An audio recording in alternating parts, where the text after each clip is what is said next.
Good morning and good afternoon, everyone. Welcome. We are going to have a talk and a discussion on the Regional Comprehensive Economic Partnership Agreement, which is a free trade agreement among Asia-Pacific regions, which has been effective since 1st of January of this year, 2022. I am Veronica Gianola. I'm Senior Associate of D'Andrea & Partner Legal Counsel based in Milan office. And the talk of today is going to be with my colleagues, Filippo Scaglia from Hanoi and Nikita Polishchuk from Shanghai.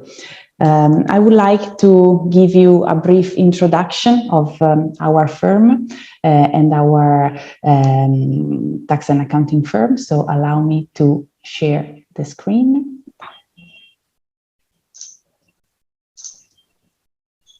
Okay, so we are DP Group and we are present in many countries and many cities: Beijing, Chongqing, Nanjing, Hong Kong and Shanghai in China, Milan and Pescara in Italy, Hanoi and Ho Chi Minh City in Vietnam, Pune in India, Dubai, and we have a Russia desk.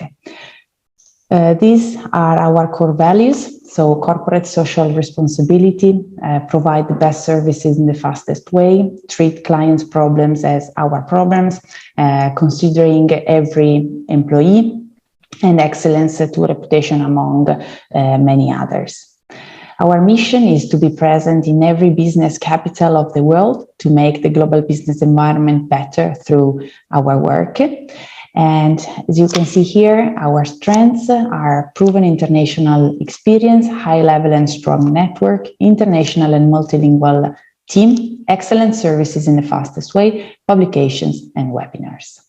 The structure of our group, which is DP Group, has been founded by Mr. Carlo D'Andrea and Mr. Matteo G, and comprises 4 companies: D'Andrea & Partner Legal Counsel, PHC Advisory Tax and Accounting, EASTANT Communication Events, and Chance and Better. D'Andrea & Partner Legal Counsel is a business in the international legal profession. It has been a point of reference for companies since many years, those companies that want to enter the global market and be successful there.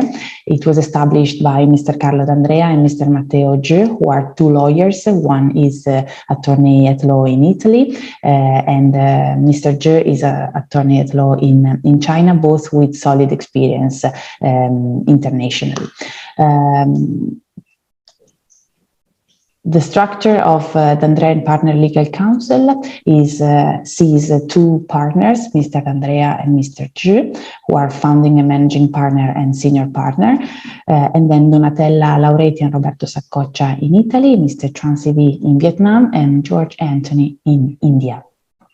Our practice areas are corporate and commercial law, M&A, environmental law compliance, legal compliance, IPR, labor law, investments, FDI and ODI, dispute resolution, relocation and negotiation with local governments. We have been awarded by Le Fonti Awards in 2021 and China Business Law Journal in 2021 as well.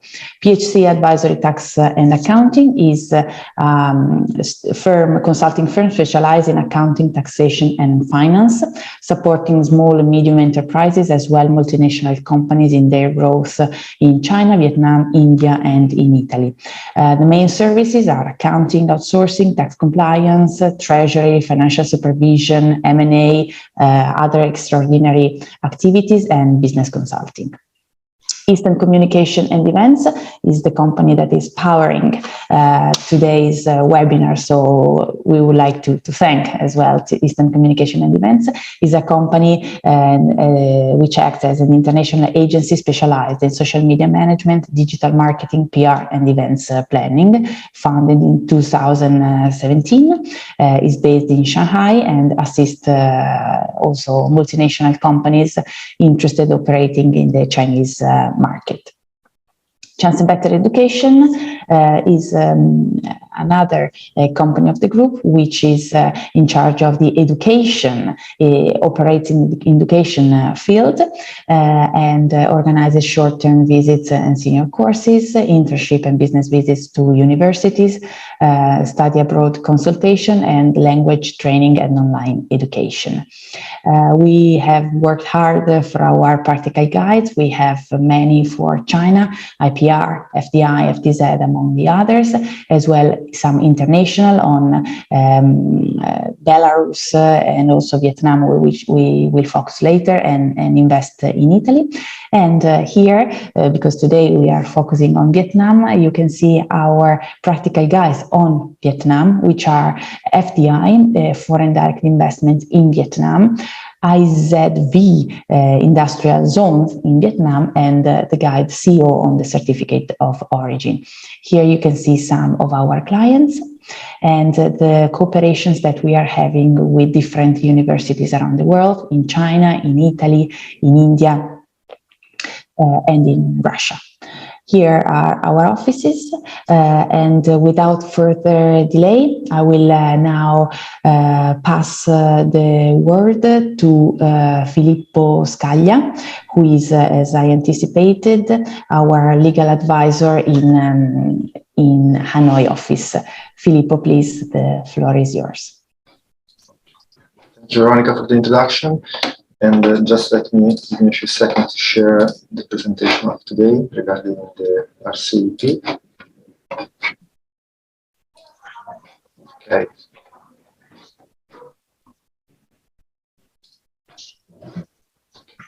Now, as you just mentioned, the RCEP is the latest and the most recent free trade agreement in Asia, and it came into force starting from the 1st of January of 2022, and it is the largest preferential trade agreement by economy output in the world. The members countries of the RCEP are 10 nations, countries of Asia, and 5 non-Asian. So it covers basically most of the global market. And their key points, the most interesting thing about this agreement are that, for example, China and Japan never entered a free trade agreement before this, while now China, Japan, and also South Korea are all 3 members of the agreement. And as a result of this, the tariff are now way lower on the previously custom duties, which were the usual most favored nation treatment standard applied by the WTO. Both China and Japan has already committed by signing this agreement to reduce tariff to 0 on 86% of the Japanese good, while China, they will eventually drop the tariff to 0 on 88% of the goods. This is just regarding the custom tariff between tradings. The other relevant parts of the agreement, relevant for businesses that trade among Asia, is the creation of the common rules of origin for goods that are traded. Because, for example, previously, before the RCEP, most of the countries already have had some other free trade agreement granting preferential treatments, but to enjoy these benefits, they had to comply with the regulation regarding the certificate of origin. Basically, the label that said this product is made in Vietnam, is made in China. With the RCEP, and with the RCEP, they have to comply with only one rule. And there is only one certificate of origin, which granted the preferential treatment with all the members country of the RCEP. The other benefits also regards the reduced red tape for exporters, because the custom procedure will be faster, will be prompt, will be easier. There will be also the involvement of some specific IT structure to speed the shipment process and the custom clearance procedure. Regarding exactly the benefits and opportunities, we can say that other than this facilitation in trades, regarding the market level, we can say that specifically for Vietnam, which is one of the countries that rely the most on international trade, with the RCEP, all the member countries have access to a wider market, and they can reach more customers. They can reach different markets. They can expand their products. They can also expand and fortify and diversify the supply chain. This is one of the points that was most appreciated by businesses that trade in the Asian community, in the Asian markets, because in the last 2 years, due to the pandemic situation, there was a disruption of the supply chain. Some suppliers went out of business, some suppliers were not compliant with providing the orders that they received. With the RCEP, this will be simplified because you can have access to a variety of suppliers in many different countries, with product originating from different countries and receive the same treatments. You will not incur in further custom duties or in further longer procedure.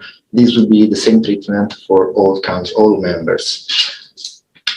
While getting specific for Vietnam, we can say that, as I said before, Vietnam is heavily dependent from trades with foreign countries because it's becoming, in the last year, has become one of the main manufacturing hub in Asia, and it's developing very fast, and it keep growing also during these COVID years, let's call it like that. It shows a very promising and very steady growth. That being said, all the analysts agreed on the fact that for Vietnam, it will take a few more years to see the benefits of this agreement, because the first nation to see actual benefit will be, as I said before, the largest ones, such as China, Korea, Japan, and Indonesia, Thailand. For Vietnam, it will take a few more years because the only sector that we can say with the only sector that will see an increasement, some benefits, tangible benefits in the short term, will be for the food and beverage product. Food and beverage, because Vietnam is one of the exporters of fisheries for seafood, for agricultural products in other ASEAN countries. Other sectors, such as the garment, the footwear, the wood, or also other manufacturing, such as for IT components and electronics, will see benefits after a couple of years, maybe 3 years of the forced date of the RCEP. These are the pro for Vietnam. The contra, the concerns regards the larger market access. That is for sure a good thing for businesses that trade and export products in Asian countries. But this means also the presence of more sophisticated, more developed, and more challenging competitors for Vietnamese companies that might be not ready to approach this kind of competitors coming from more developed nations. The other concern regards the possible conflicts over origin frauds, because we've seen also in the recent years with the enforcement of the EDFTA, which is the free trade agreement between Vietnam and Europe, that companies are trying to fake the made in Vietnam labels to enjoy these benefits, these preferential treatments, and it has become a problem for companies that are actually complying with the rules and regulation and see these fraudulent competitors taking advantage of benefits of the same benefits. So this should also be taken into account by the government to imply some more strict policy of control and monitoring of the possible frauds. Now, let's get into how a business can enjoy these preferential treatments. It also regards the certificate of origin, because to prove that the product is shipped, is originating from country members of the RCEP, there should be the certificate of origin specific to that goods that prove, that certifies that it is in compliance with the RCEP regulation. As you can see for the first paragraph, these are the goods that can benefit, the rules for goods that can benefit of the special preferential treatments.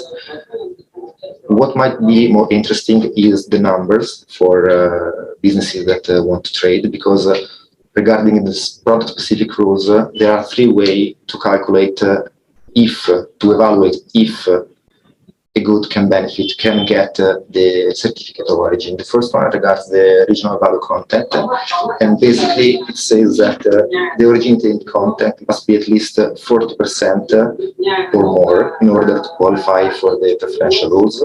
So this means that at least 40% of the product should be made of components originating from one of the members of the RCEP. The second way to assess, to evaluate if you are in compliance, is the CTC, change in target classification, and this regards the HS code, which is the harmonized custom code of the specific product. The HS code is made by 6 numbers, and you have to, depending on the specific product, the product should change at least 2 or at least 4 or all 6 numbers of the HS code. This is a case-by-case scenario. It's quite more. There is some effort involved in making checking all the compliance. Anyway, it's another. I believe that the most useful tips, the useful way to assess is by counting the 40% rule, as in the regional value content. There are some other specific process rules for specific products. For example, some chemicals product require some different rule, but this again is a case-by-case scenario. The main rules is the 40%. Some additional requirements, as you see in this paragraph, are required by some countries such as Indonesia, Philippines, Thailand, Vietnam, China, Japan, and South Korea. For the small proportion of non-wholly obtained goods, which means manufactured goods, they mandate a domestic value of at least 20% for one of these exporting countries, and they apply domestic value content requirements for specific time periods. This means that other than the quantity rules, there is also a time rules to apply for trades among these countries. These are specific rules only applying to these 5 countries. Now, to make a final cut and give you some tips and takeaways how to approach the enforcement of the RCEP for businesses that trade which are members of the RCEP. First of all, as many of the countries are already members of other FTAs, the business should evaluate and should assess which free trade agreements is most convenient for their products, for their business, for their trades, because the RCEP grants some benefits, but might be that for the other free trade agreements, such as the CPTPP, your product specifically has already been granted some preferential trade benefit which is more favorable than the one granted by the RCEP. Then you have to check your supply chain, because as I said before, in the last 2 years, companies have relied on different supply chain because of the disruption of the pandemic, and you have to be sure, you have to check if your supplier meet the requirements requested by the RCEP. And last of all, I believe that you have to check, you have to choose choose and check which kind of rules you want to apply to your products to see if you meet the requirements for the certificate of origin, because everything is based on the certificate of origin. If you don't have the certificate of origin granted for the RCEP agreement, you cannot enjoy the preferential treatments. So these are the main tips that we would like to give you today. Identify your key personnel for the FTA application, identify the key export markets, and select the most appropriate FTA, monitor your supply chain, and evaluate the use of other existing FTAs that grant different preferential treatments, and fulfill the rules of origin to determine the HS code and the finished good, and of the finished good have to be exported or imported. I believe that's all I have to say about this. Thank you. Thank you very much. Thank you very much, Filippo, for your very clear explanation. I would like to remind that the Q&A box is open. So if you have any question, please feel free to type it and we will read it at the end of the talk. Now I would like to give the word to my colleague Nikita Polishchuk, who is a financial analyst of PHC Advisory Tax and Accounting, and he will talk to us about the RCEP and overview of preferential tariffs. Nikita, please, the floor is yours. Thank you. Thank you. Thank you, Veronica. Let me just share my presentation.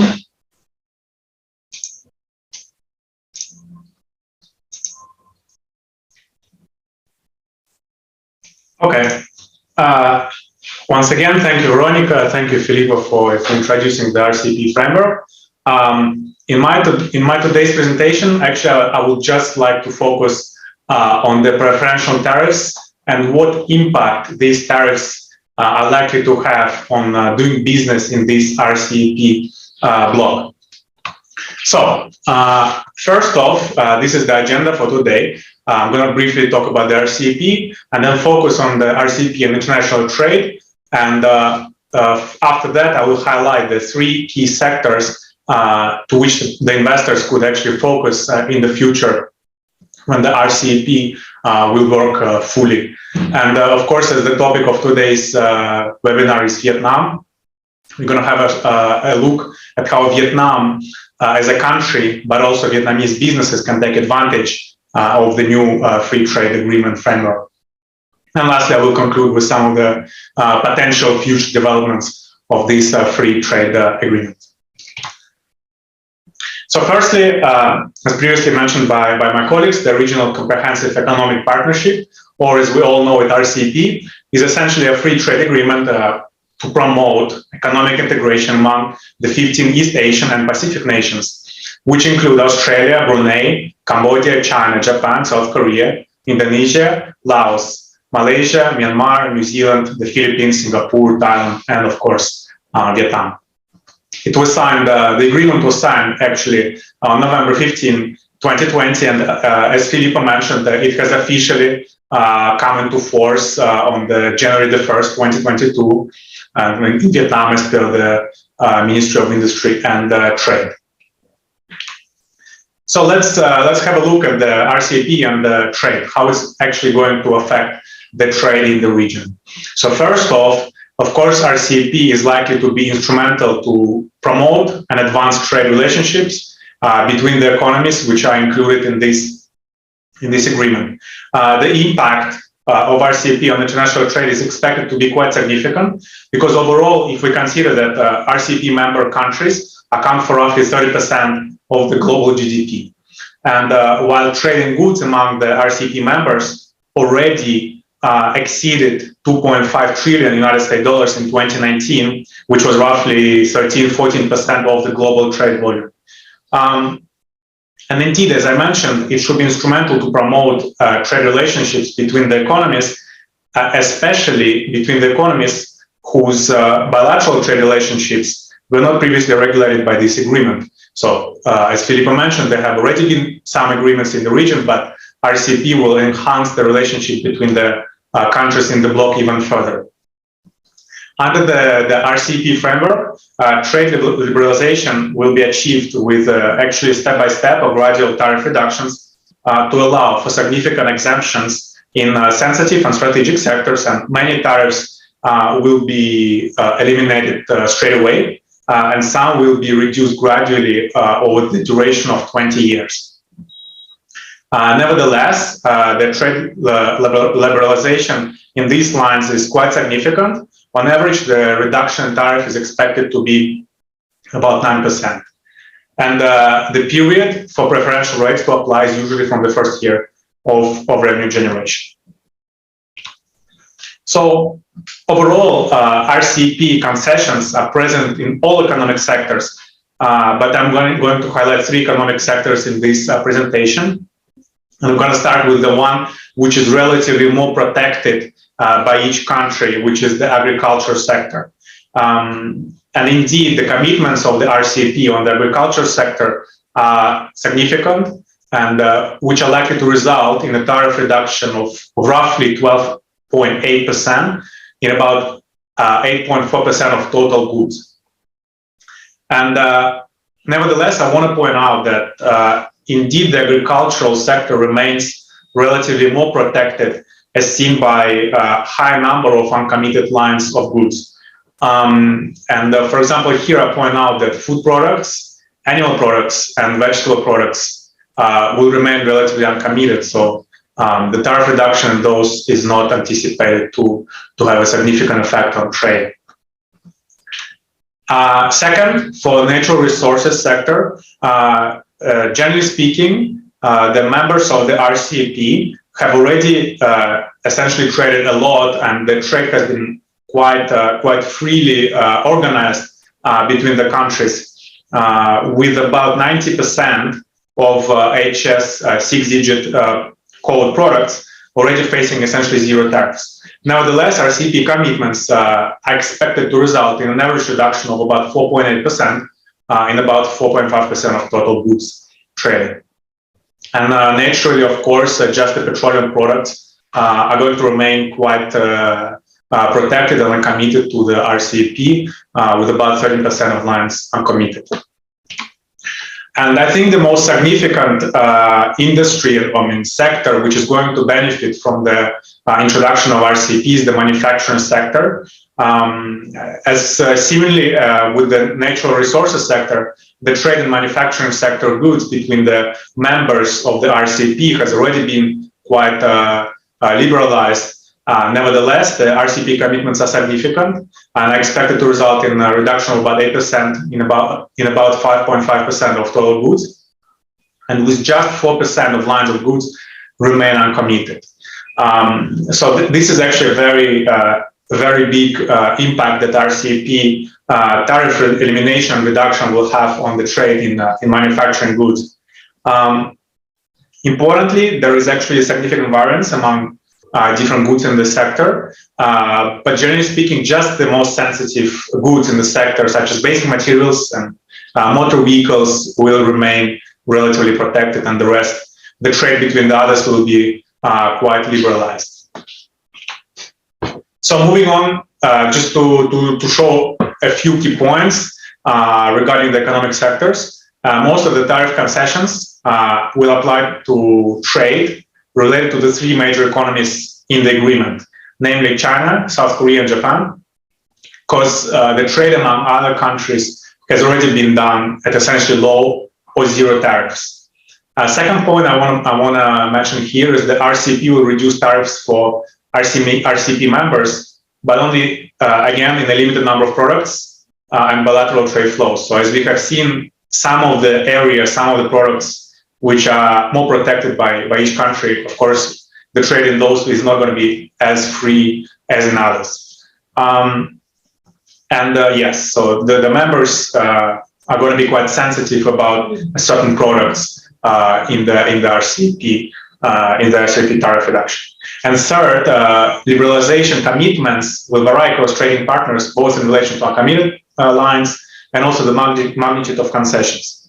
And I want to actually point out here that so far, many RCEP members, the members of the RCEP bloc, have been more cautious about committing to free trade of imports which originate from China, Korea, and Japan.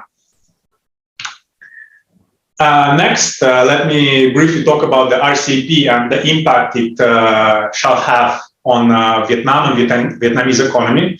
The tariff concessions among the RCEP members will result in some of the trade diverted from non-member to member economies, which of course is a massive benefit to Vietnam. It will help Vietnam to access large consumer markets, which are double the size of those, for example, included in another agreement, which is the CPTPP. As Vietnam is becoming more and more high manufacturer, the RCEP can help local firms in Vietnam to increase their export and promote high quality goods, as well as attract foreign direct investment in the country. Because small and medium enterprises in Vietnam represent the majority of all enterprises incorporated in the country, and they contribute a lot to the GDP, the RCEP will be especially important, as Filippo previously mentioned, with the simplification of procedures such as customs, such as the rules of origin, and they will help to reduce the burden, both administrative, of course, legal, and reduce the costs involved in the trade, and help to promote the export activities to the small and medium enterprises of Vietnam. And of course, Vietnam currently is sourcing a significant portion of products, production inputs from countries like China, from countries like South Korea. It stands to benefit further to enjoy the preferential tariffs or elimination of tariffs whatsoever. And single rule of origin documents should be sufficient indeed to cover all the RCEP countries.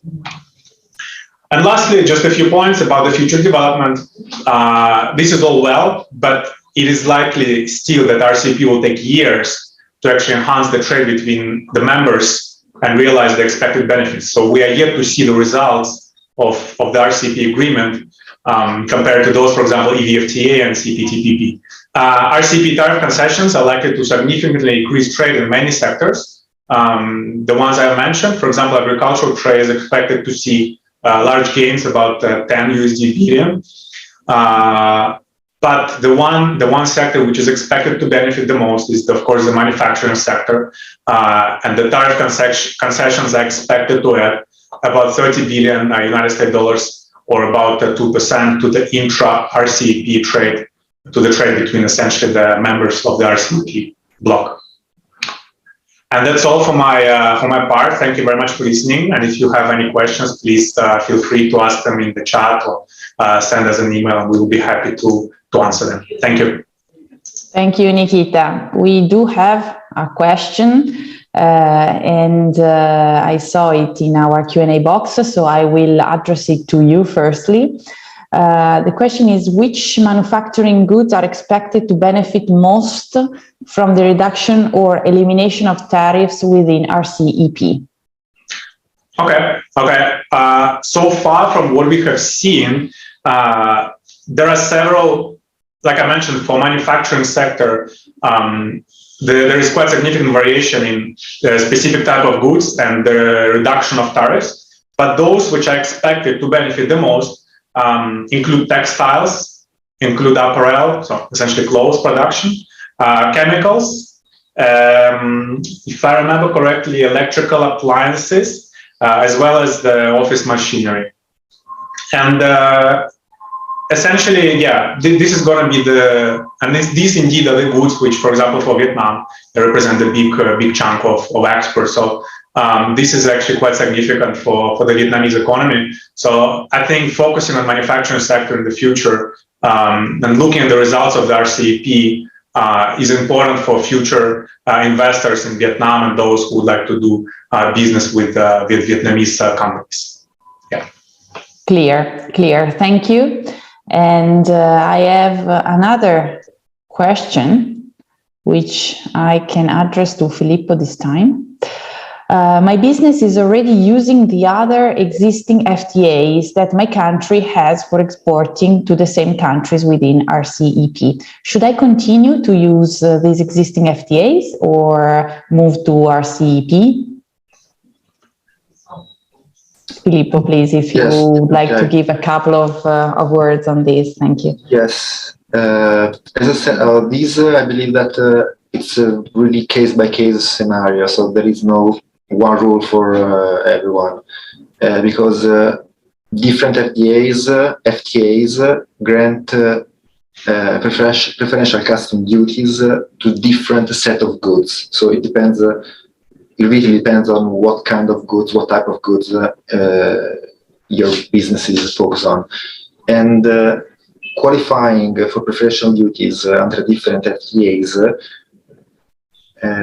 They are also subject to different rules of origin. So it depends on what kind of goods, what kind of countries, what kind of FTAs, and in the case-by-case scenario. I believe that as a advice, I would say that it's fair to say that if you fulfill the requirements for the rule of origin for the RCEP, it will be far more easy to trade these goods. Once you have the certificate of origin for the RCEP, most of the case it will be easier to do the custom. Other than tariff benefits, you can enjoy many different benefits regarding the custom procedure, the prompt shipping, and prompt custom clearance, and yes, you should check for the supplier, for the supply chain, where the raw materials come from. But then again, it's fair to say that if you fulfill the requirements for the RCEP, you most probably enjoy most preferential treatments than other FTAs. Okay. So a preliminary analysis would, in any case, be required and suggested, but then the RCEP could be, in some cases, the most convenient, right?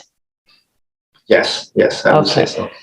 Okay, thank you. Now I have a last question for Nikita or Filippo. You will let me know who wants to reply.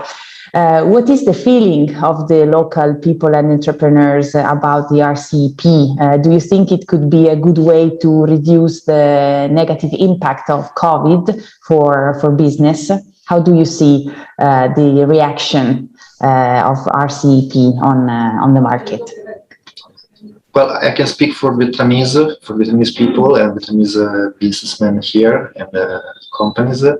I would say that it's more than welcome, because these last years Vietnam was on a clear path and really aiming for the stars in the last years. Kept growing, constant growing, really fast developing, and everything came slow down in the last 2 years. So with the EVFTA, the Free Trade Agreement with Europe, and now with the RCEP, I believe that businesses here in Vietnam see this as an opportunity to not only to growth, but also to stabilize and to have a more steady, strong business relationship with their business partners around Asia and also in Europe.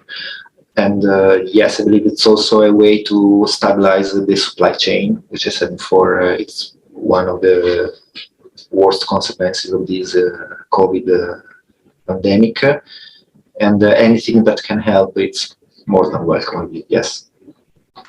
Good, thank you. So we hope it could be of help to support the raise and ease this situation. So I think we arrive to the end of this talk of today. I would like to thank again my colleagues Filippo Scaglia and Nikita Polishchuk for their very valuable insights. Once again, I thank the attendees. Thank you for joining us, and EASTANT Communication and Events for powering this event of today. If you have any questions, please feel free to reach us out by email, and please let's stay in touch via social media for the upcoming new events. Thank you very much, and I wish you a good day and afternoon, evening, wherever you are. Thank you. Thank you very much.